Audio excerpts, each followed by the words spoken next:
सुप्रभातम। प्यारे बच्चों, मैं अंजलि चौधरी, कक्षा 6 विषय संस्कृत षष्ठ पाठ यानी पाठ 6 में आपका एक बार फिर से स्वागत करती हूँ। बच्चों, कल भी हमने आपको इसका अभ्यास कार्य कराया था। आज हम जो आगे का बचा हुआ अभ्यास कार्य है उसको पूर्ण करेंगे। तो हमारा क्या नाम है पाठ का? समुद्र तटः, समुद्र का किनारा। समुद्र तट का पाठ का अर्थ मैंने आप सबको समझाया था कि पाठ में आपने क्या पढ़ा, क्या समझा। सभी को देखना पसंद होगा, यानी आप सभी भी समुद्र का किनारा, समुद्र को देखना चाहते होंगे। कुछ बच्चों ने देखा भी होगा। समुद्र की कहानी बहुत अच्छी है कि समुद्र तट पे क्या क्या होता है। लोग घूमने के लिए जाते हैं, मछुआरे अपना जीवन यापन करते हैं मछलियाँ बेचकर समुद्र से। बच्चे खेल रहे हैं, कुछ बालू का घर बना रहे हैं, कुछ गेंद से खेल रहे हैं, कुछ दौड़कर खेल रहे हैं। समुद्र के किनारे हमारा व्यापार करने के लिए आता है काम। कोची तट का किनारा व्यापार यानी समुद्री व्यापार जो पानी के जहाज के द्वारा होता है। गोवा का किस लिए मशहूर है? गोवा का घूमने के लिए मशहूर है कि वहाँ पर ज़्यादातर लोग घूमने वाले ही आते हैं। तो चलिए बच्चों, शुरू करेंगे अब हम ये अभ्यास कार्य।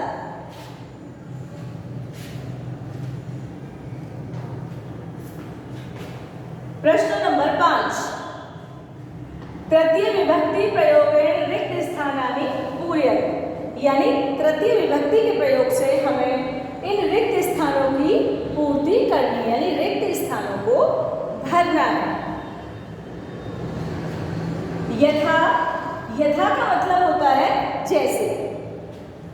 व्योमा मित्रेण सह गच्छति। अब यहाँ आपको दिया हुआ है धातु मित्र। अब हमें इस मित्र को तृतीय विभक्ति में बदलना है। तो क्या आ गया यहाँ पर? मित्रेण। क्या बन गया? मित्रेण।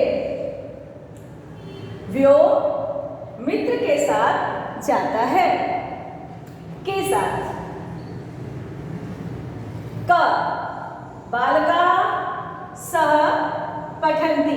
अब यहाँ है बालिका, यानी बालिका की तृतीय विभक्ति हमें पढ़नी है यहाँ पर। तो हम यहाँ पर क्या लिखेंगे? बालिका भी।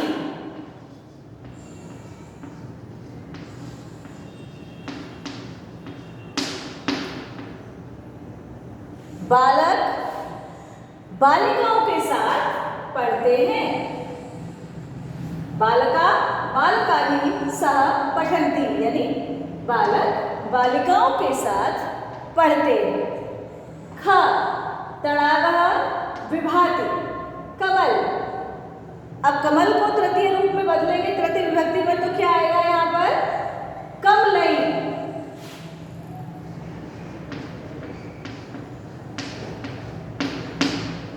यानी तड़ाग यानी तालाब। कमलई कमलों से, विभाति मतलब सुशोभित लगता है, यानी तालाब कमलों से सुंदर लगता है। अहमपि खेलामि। कंदुक। क्या होता है कंदुक?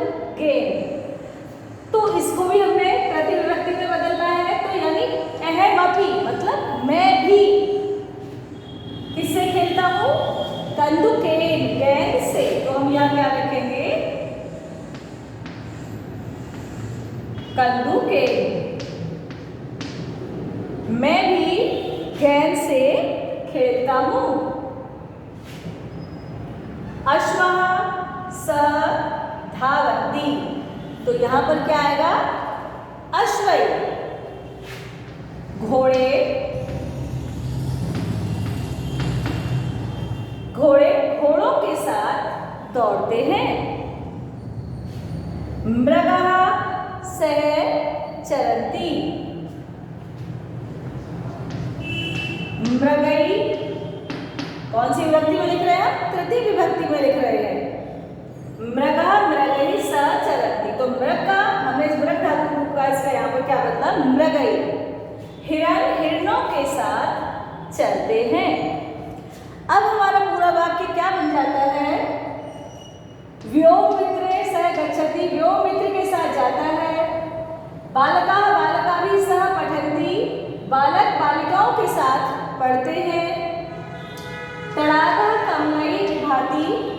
तालाब कमलों से सुंदर लगते हैं।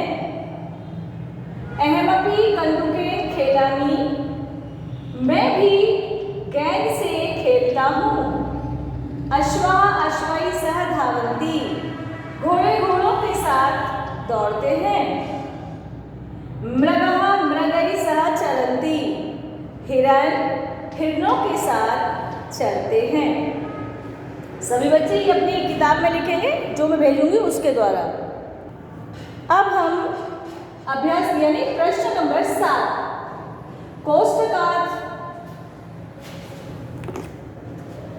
कोष्ठकात उचित पद प्रयोगे रिक्त स्थानानि पूरयत, यानी कोष्ठक में एक गलत शब्द दिया हुआ है, एक गलत एक सही, एक गलत एक सही है। हमें इनमें से सही शब्द के द्वारा रिक्त स्थान को पूरा करना है।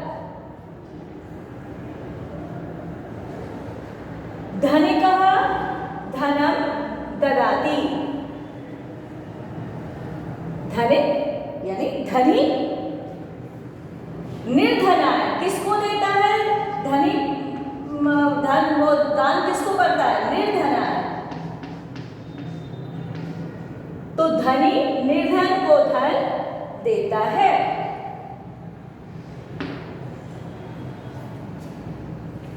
ख बालः विद्यालयं गच्छति,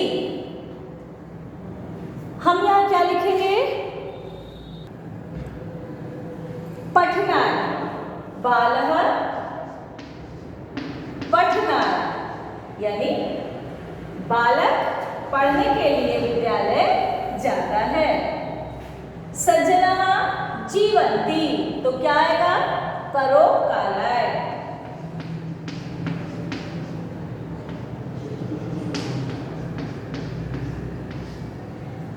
सज्जन लोग परोपकार के लिए जीते हैं। प्रधानाचार्य पारितोषिकम यच्छति, तो किसको दे रहे हैं? छात्रेभ्य।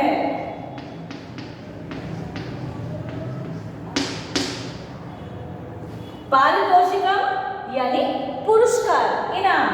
प्रधानाचार्य छात्रों को पुरस्कार देते हैं।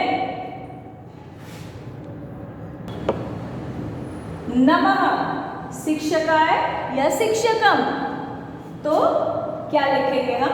शिक्षकाय।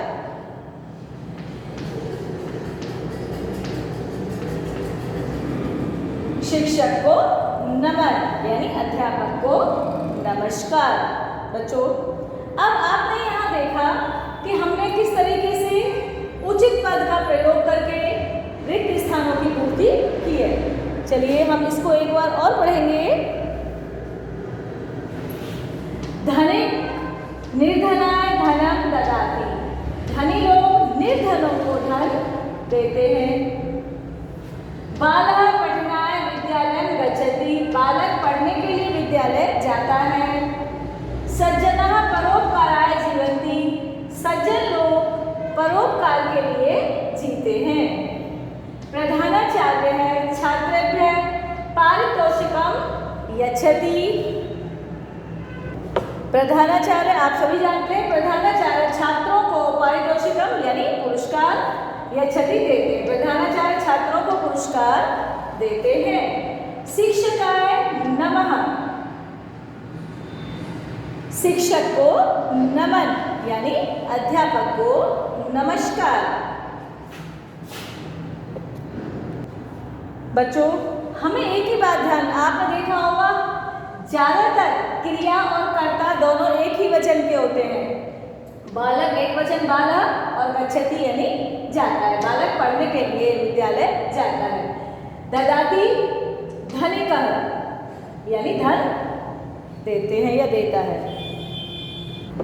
हमें इसमें एक ही बात ध्यान रखनी होती है कि यदि हमारा कर्ता एक वचन का है या द्विवचन का, तो हमें क्रिया भी उसी वचन की लिखनी होती है। प्रधानाचार्य तो ये यहाँ पर आके यच्छति यानी देते हैं। शिक्षकाय नमः यानी एक शिक्षक के लिए शिक्षक को नमस्कार। बालक पठनाय यानी बालक एक वचन तो क्रिया भी एक वचन। धनिक एक वचन तो ददाती भी एक वचन, धनिक निर्धनों को धन देते हाथ देता है। सभी बच्चे इसको भी आपके पास जो कार्य आएगा उसमें से अपनी आपको उसे किताब में करना है व याद करना है। बच्चों अब हम प्रश्न नंबर 2 प्रश्नानाम उत्तरम लिखत यानी प्रश्नों के उत्तर लिखिए। चलिए शुरू करते हैं। का जना काभि जल विहारम कुर्वन्ति। जना लोग, काभि यानी किनके द्वारा या किसके द्वारा, जल विहारम कुर्वन्ति जल में विहार करते हैं यानी जल में घूमते हैं। उत्तर जना नौकाभ्य जल विहारम कुर्वन्ति। लोग नावों से जल में विहार करते हैं। जना नौकाभ्य जल विहारम कुर्वन्ति। खा भारतस्य दीर्घतम समुद्र तट कः। भारत का दीर्घतम यानी सबसे लंबा बड़ा समुद्र तट कः समुद्र का किनारा कौन सा है।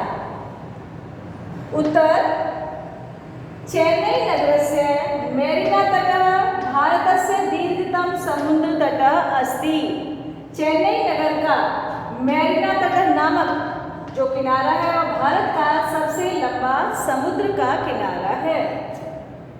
चेन्नई नगरस्य मेरिना तटः भारतस्य दीर्घतम समुद्र तटः अस्ति। जनाः कुत्र स्वरेण विहरन्ति। लोग कहाँ, कुत्र यानी कहाँ, जहाँ, जना मतलब लोग, पुत्र यानी कहाँ, स्वयं यानी अपनी इच्छा से बिना रोक टोक के, विहरन्ति घूमते हैं। कहाँ घूमते हैं।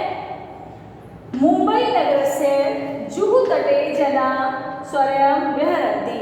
मुंबई नगर के जुहू तट पर लोग अपनी मर्जी से घूमते हैं। सभी बच्चे ये प्रश्न उत्तर अपनी कॉपी में लिखेंगे व याद करेंगे। लिखने में स्पष्ट व साफ साफ लिखेंगे सभी बच्चे। प्रश्न नंबर 2 कोच्चि तटः केन ज्ञायते यानी जो कोच्चि का तट है वो किसके लिए जाना जाता है। बच्चों कोच्चि वाला समुद्र का किनारा, कोच्चि तट यानी समुद्र का जो कोच्चि तट वाला किनारा है वो किसके लिए जाना जाता है। कोच्चि तटः नारिकेल फलभ्य ज्ञायते यानी कोच्चि का तट नारियल के लिए जाना जाता है, मशहूर होता है वहाँ पर। उसी समुद्र किनारे पर सबसे ज़्यादा नारियलों का व्यापार होता है और उसी के तट पर ये सबसे ज़्यादा पाए जाते हैं। सभी बच्चे अपना कार्य पूर्ण करेंगे। इससे अगला कार्य बेटा हम इस अगली वीडियो में कराएंगे। धन्यवाद।